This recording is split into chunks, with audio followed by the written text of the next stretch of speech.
Is our US healthcare system broken?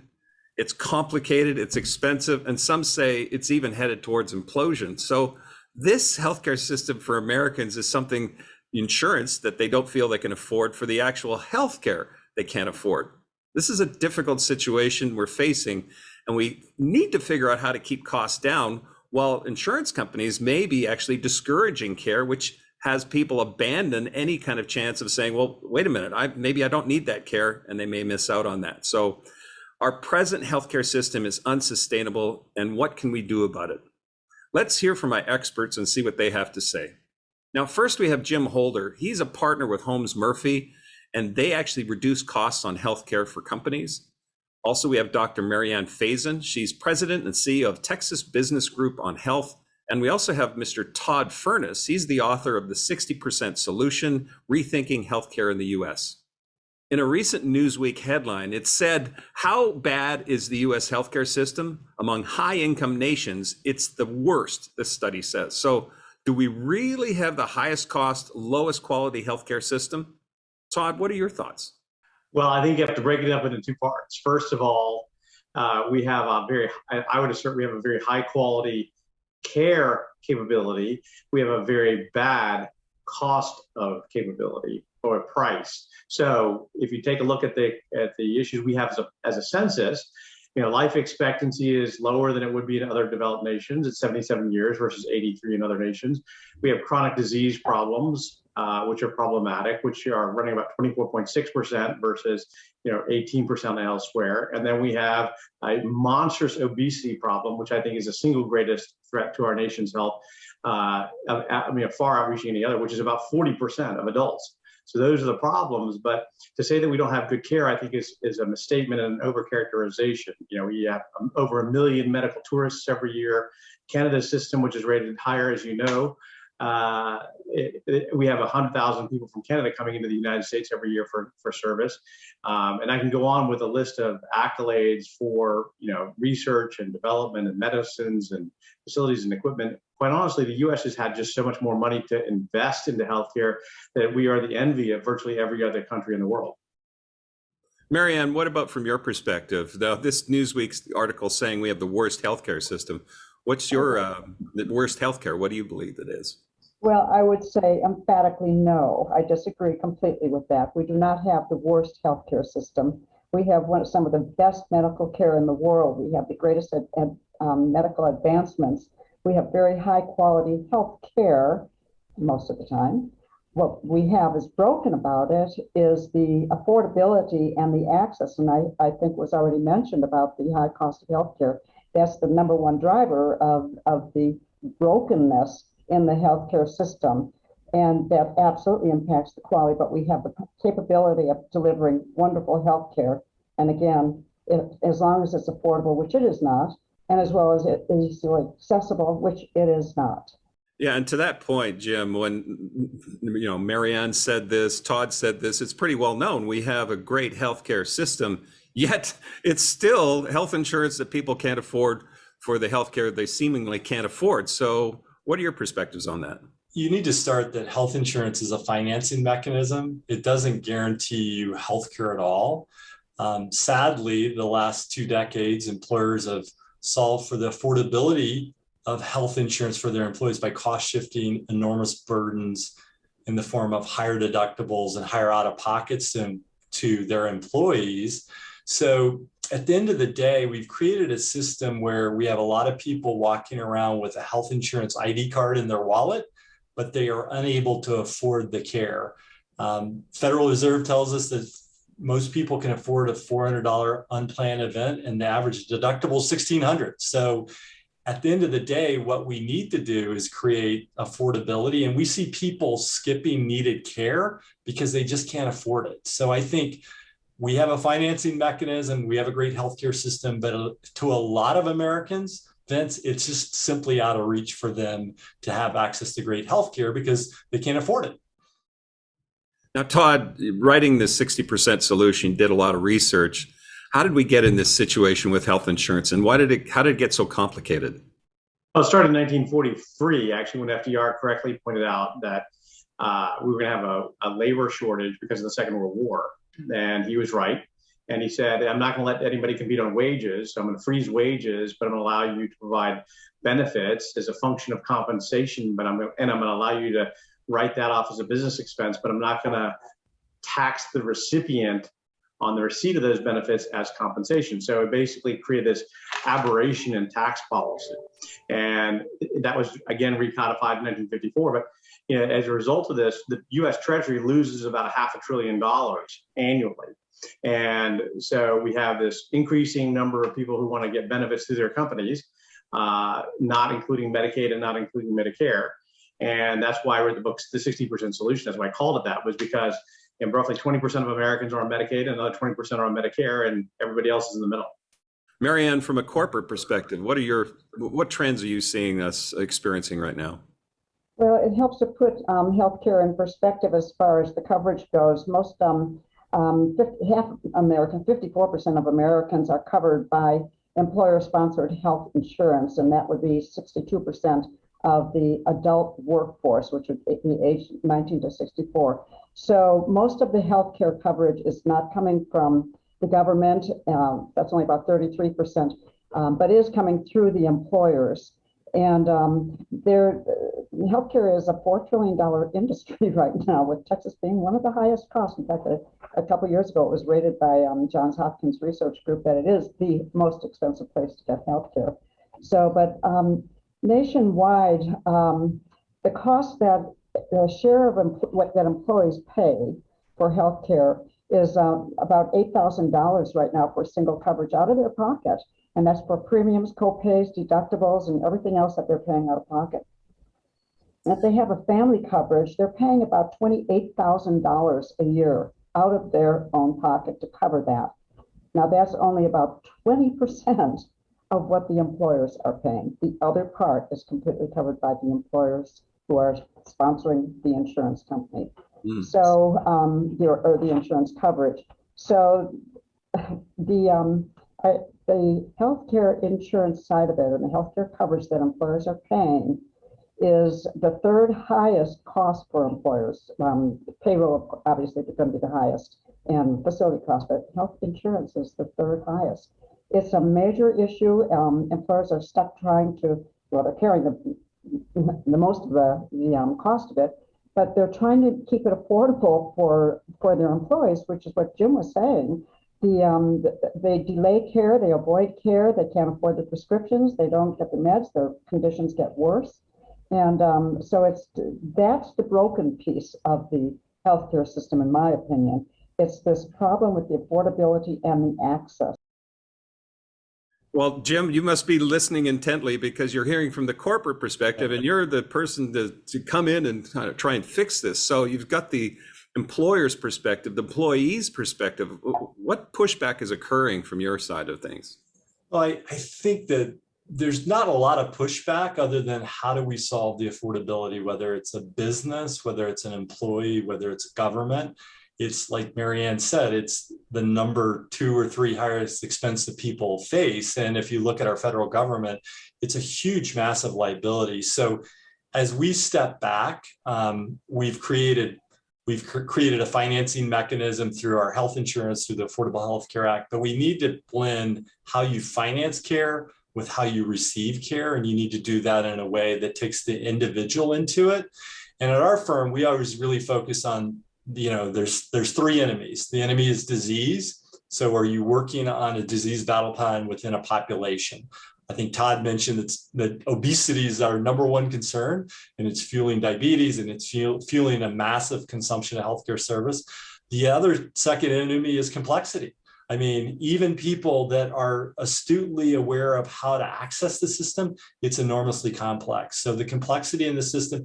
And the third, whether you're an employer, whether you're a government, the status quo is not going to solve the cost crisis, is not going to solve anything in this country. So I think what we see as employers that really need to think differently are starting to act on their own and do things in the best interest of their bottom line, but also in the best interest of taking care of their employees and their dependents. Our chief medical officer always says that cost is a surrogate of the pain and suffering within a population. So you've got to approach it a little bit differently. And I think that's why the status quo is probably the number one enemy before disease and complexity, because people want to buy products, they want to do things that are easy instead of doing the right things to address this. And we're seeing a lot of innovation across the employer market to really tackle this. That's such a key word, this status quo, and it really leads us to think that this is headed towards implosion. When we talk about that, Todd, what other issues do you see us having to keep in mind as we look for solutions?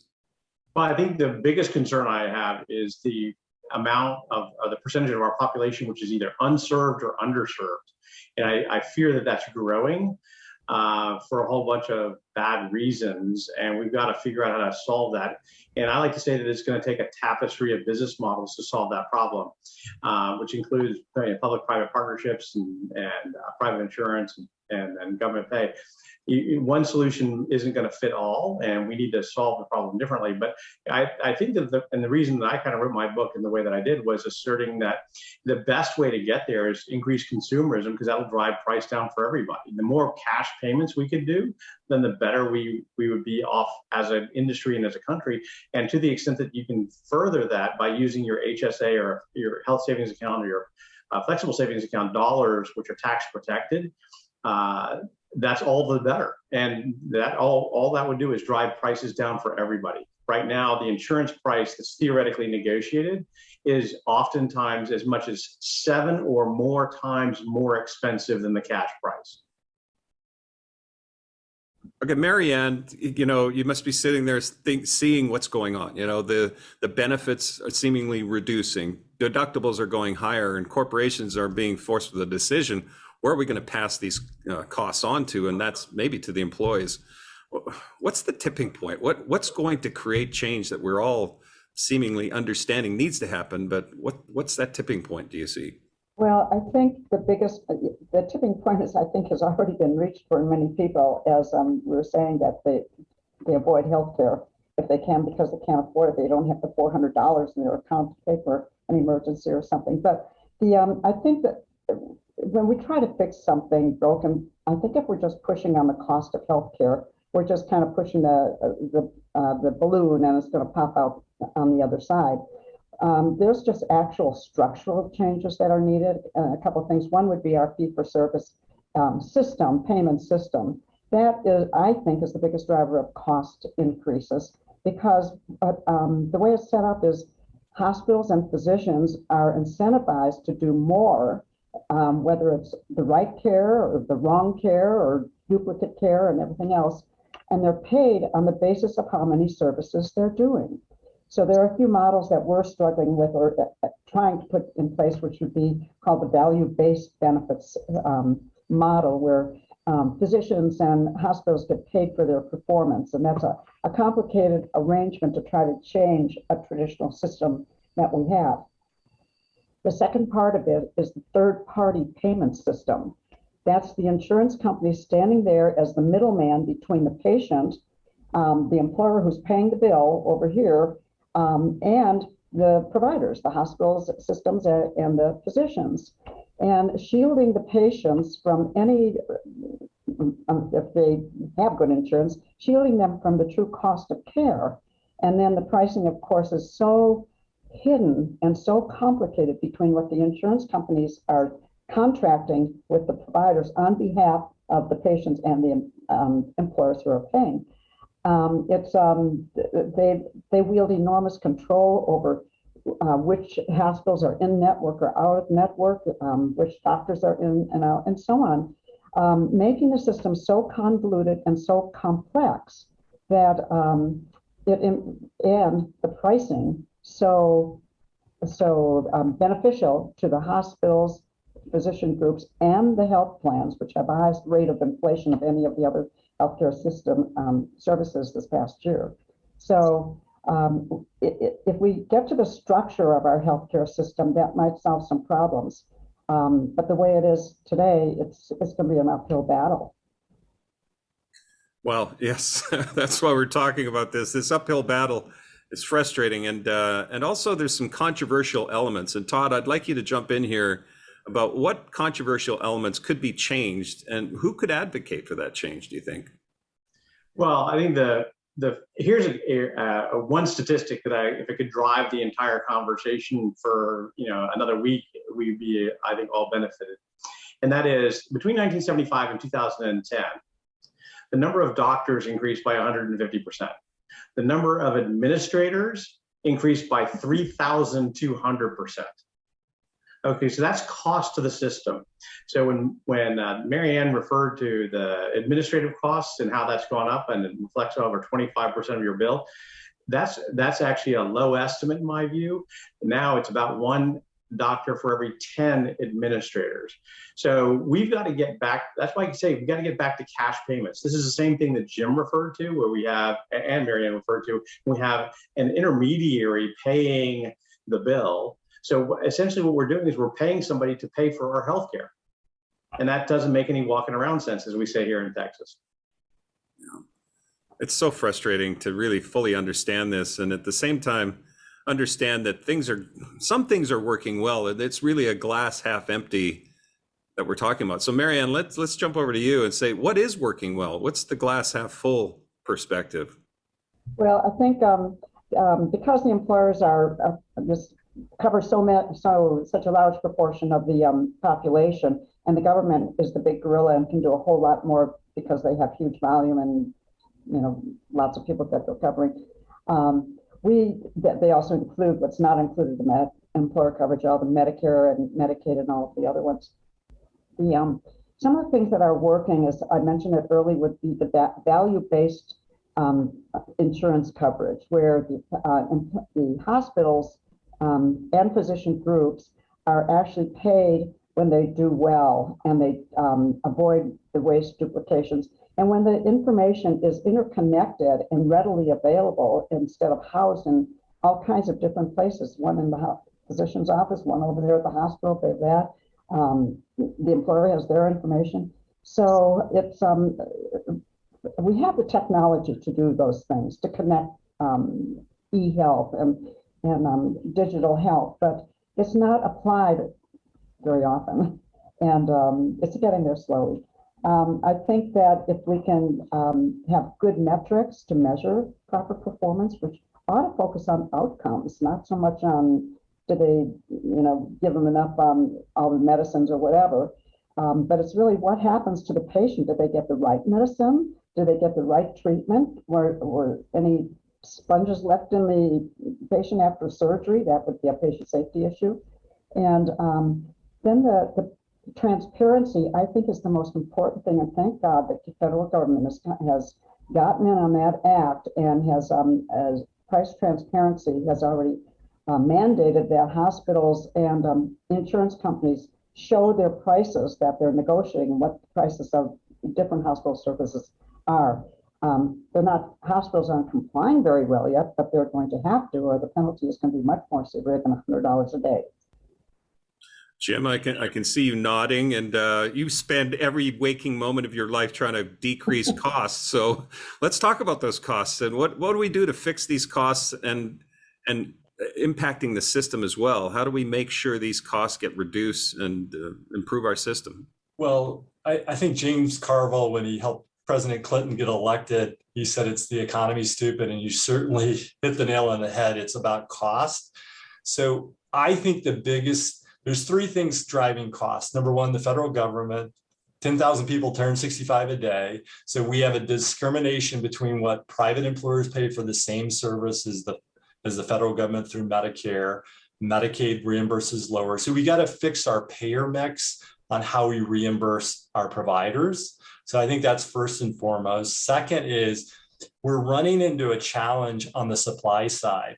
A third of our doctors and a third of our nurses have said they want to work fewer hours or coming out of this pandemic with not a lot of energy. So they're not wanting to work a third fewer hours to make a third less money. So I think the issue is we've got to fix our supply side on the delivery side. We have more hospitals, we have more of that. We need more doctors that do things for us instead of do things to us. So I think primary care is critical to that. I think we have to understand as a society that there's a social determinant of health mix. Where Todd lives, healthcare is a lot better than where it is 5 miles from where he lives. So there's people in our country that have access to great healthcare, and there's people that don't. So we have to realize the social determinants of health. And I think the third thing is, the system is as perfectly designed for the profitability of the hospitals, the pharmaceutical companies, and the health insurance companies. The health insurance companies where I came from had record earnings during the pandemic. So nobody really has a vested interest, from the pharmaceutical, the PBMs, the health insurers, and the hospitals, to hold down costs. And I think Marianne's mentioned the value-based approach. We can't take complexity to solve the problem. So I think we almost have to implode the status quo and revisit it. And I think a lot of innovative employers, one breath of hope that I see is, I really follow what's happening on Medicare Advantage. The consumers, the 65 plus, the consumers seem to like it, the insurance companies seem to like it, and the providers like it. So I think that's a model, and that most of that model is rooted in primary care owning the life cycle of the treatment for those elderly patients. So I think that's a model that we can look across the continuum, whether you're working every day from 19 to 64 or you're on Medicaid. I think some of the innovation we're seeing out of CMS for Medicare can really be a breath of hope to address cost. That status quo is something that it would be lovely to have a reset button, right? But yeah, Todd, from your perspective, and what wholesale change could we actually realistically do to fix our system in the U.S. healthcare system?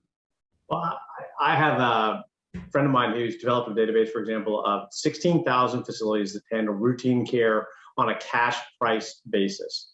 And again, I want to make sure this number really resonates with you. The cash price can be as low or lower than 1/7 of the negotiated insurance price. And so the idea of going to cash and not having to file a claim, not having to hire all the people to file a claim, not waiting 60 to 90 to 180 days to get your cash, not having to go through a first-time rejection of a claim because any of a number of reasons, about 20% of all claims are rejected on the first pass, not having to go through a question of medical necessity. All those things add expense to the system that is completely unnecessary. If we go back to paying cash and eliminate the middlemen, then I think we'd have a game changer of a system, and we'd have consumerism that would drive prices through the floor. It'd make it far more affordable to a far greater segment of our population. Okay, so the middlemen aren't going to give this up, right? They're going to put up a fight when it comes to saying, we want to keep this. I mean, your statistics are shocking when it comes to how much extra spend is unnecessary. How does that happen how do you have the middlemen say, okay, you go ahead, just take the money? You're absolutely right. They're not going to do that. And I had a situation as recently as 2 days ago where I said, hey, we can save you all this money. And they said, yeah, we'll talk about it in 60 days, which is really a postponement of 18 months for the discussion. It was unimaginable. So you used the word status quo earlier. This is intransigence on a level that is marvel worthy. It should be in the comics. It's so outrageous. So in your mind, you see a cartoon happening with the U.S. healthcare system, and we need to be able to get back to reality? Yeah, you see evil characters in all black saying, bah, we're going to take your healthcare dollars. Where's Dr. Evil when you need him, right? All right, so Marianne, from the corporate perspective, the average American, what can they do to better deal with the healthcare system in our country? Well, I think number one, well, there are a lot of different number ones. So one of the many things that can be done, and I think would have an impact, is to, and I think you might have mentioned this earlier, Todd, about the patient themselves. Patients lack complete awareness, or have no idea what the cost of healthcare is. And when you talk about a cash basis, I think they would be absolutely shocked. Of course, price right now has nothing to do with or any correlation with the actual cost of goods, cost of delivering healthcare or equipment, of bandages, of whatever, of the drug itself. But patients have been shielded because of the model that I mentioned earlier, the insurance third-party care model. But we're trying our employers are trying very hard to educate their employees to be smart consumers of healthcare, and to look up the quality of care and the leapfrog patient safety scores and some of the other quality metrics that the government actually has. We're trying to also educate them to look to themselves, to look at their own health and take some responsibility for their own health. There's an attitude among Americans, myself included, that we can fix anything. Healthcare can fix anything, any problem we have. And that's not the reality. The healthcare can go mitigate a lot of things once somebody's already gotten obesity or diabetes or whatever, suffers from a chronic condition. And the other issues that we're trying to address the employers are really the inequities in the access to health care, aside from the affordability that I already mentioned. If you don't have transportation, if you live in an area of a community where you can't get or you have a job that doesn't allow you to take time off to get to the doctor, if you don't have your cancer screenings available at your company, vaccinations, everything else, if you have the ethnic disparities in the types of conditions that people are more susceptible to, and especially we call it the social determinants of health, which is where you live, where you, how you get around, where you buy your food. We talk about food desert. The patient themselves would have a huge impact if we had more understanding of how the healthcare system works and what it costs, and how that they can improve their own access and their health.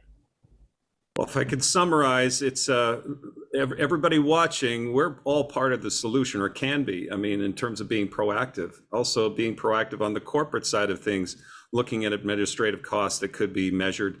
And in terms of even the insurance companies being part of the solution instead of what I'm hearing as part of the problem. So I'd like to thank all three of you, Todd Furniss, Jim Holder, and Dr. Marianne Fazen, for your ideas to fix our healthcare system. And a special thank you to you for joining us. We hope you've heard something that's interesting, that insights that you can use. Join us on McCuistionTV.com, YouTube, and social media. And as always, we appreciate you being with us as we discuss unique perspectives on things that matter with people who care.